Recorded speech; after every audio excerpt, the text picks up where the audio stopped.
আলহামদুলিল্লাহ। মানুষকে ক্ষমা করা মহৎ একটা গুণ, জান্নাতে যাওয়ার গুণ।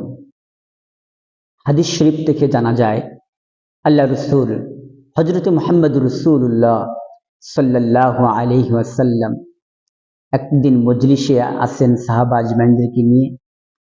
আল্লাহ রসুল বললেন, এখন এমন একজন আমার প্রিয় সাহাবী আসবেন যে জান্নাতি। তোমরা যদি জান্নাতি লোক দেখতে চাও, আমার এই সাহাবীকে দেখে নাও। সবাই দেখলো, এক সাহাবী আসলো, সে ওখানেই বসলো। সবাই বুঝতে পারলো এই সাহাবী জান্নাতি। পরবর্তীতে আর একদিন আর এক মজলিসে বললেন যে এখন আমার একজন সাহাবী আসবে, এইখানে বসবে এবং সে জান্নাতি।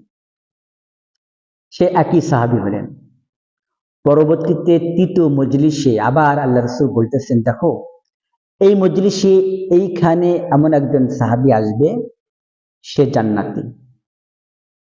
সবাই সেই একই সাহাবীকে দেখলেন।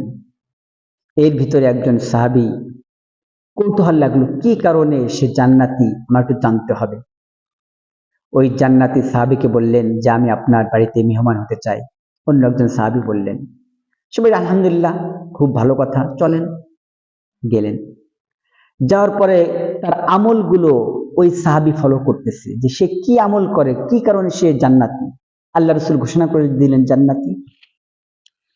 তিনি দেখতে পেলেন সে তাহাজ্জুদ করে, নামাজ পড়ে, দান করে। আর যে সাহাবী পর্যবেক্ষণ করতে গেছে, সে দেখতেছে যে আমি তো ওনার থেকে বেশি আমল করি।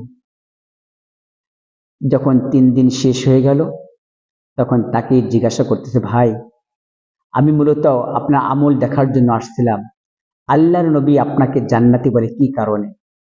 তা আমি তো বিশেষ কোনো আমল আপনার মধ্যে দেখতে পাই নাই, বরং আপনি যে আমল করেন তার থেকে আমি বেশি আমল করি। তখন সেই সাহাবী বলতেছেন, ভাই আমি তেমন কোনো আমল করি না, তবে হ্যাঁ একটা পদ্ধতি আমি প্রতিদিন, একটা নিয়ম করে নিয়েছি, প্রতিদিন সেই জিনিসটা করি।